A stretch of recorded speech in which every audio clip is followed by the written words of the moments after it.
السلام علیکم۔ آج کی ویڈیو میں ہم بات کریں گے بکریاں پالنے کی فضیلت اور اس کے دنیاوی فائدوں کے بارے میں۔ یہ کام صرف گاؤں میں رہنے والوں کے لیے ہی نہیں بلکہ شہروں کے لوگوں کے لیے بھی بہت اہم ہے۔ دینی فضیلت۔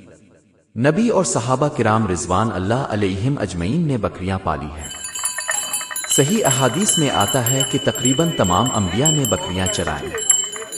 نبی نے فرمایا، اللہ نے کسی نبی کو مبعوث نہیں کیا مگر اس نے بکریاں چرائیں۔ بخاری۔ بکریاں پالنے سے انسان کے اندر عاجزی، صبر اور محنت پیدا ہوتی ہے۔ دنیاوی فائدے۔ ایک، دودھ کی اہمیت۔ بکری کا دودھ دنیا کے بہترین اور ہاضم دودھوں میں شمار ہوتا ہے۔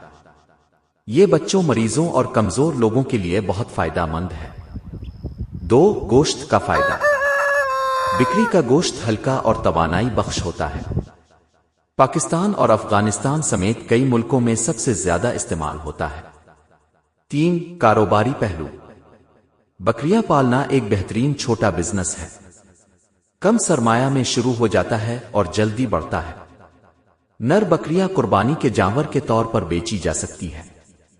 چار، قدرتی کھاد، آرگینک فرٹائزر۔ بکریوں کا گوبر کھیتوں کے لیے بہترین کھاد ہے۔ اس سے زمین زرخیز ہو جاتی ہے۔ پانچ، گاؤں کے ماحول کی رونق۔ بکریاں چرنا اور بچوں کا ان کے ساتھ کھیلنا گاؤں کو زندگی بخشتا ہے۔ بکریاں پالنا صرف دنیاوی فائدہ ہی نہیں بلکہ سنت انبیاء بھی ہے۔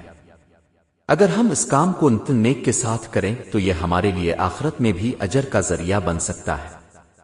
لہذا اگر آپ کے پاس جگہ اور موقع ہے تو بکریاں ضرور پالیں۔ اس سے نہ صرف روزگار اور رزق کے دروازے کھلتے ہیں بلکہ سنت انبیاء پر عمل کرنے کا بھی موقع ملتا ہے۔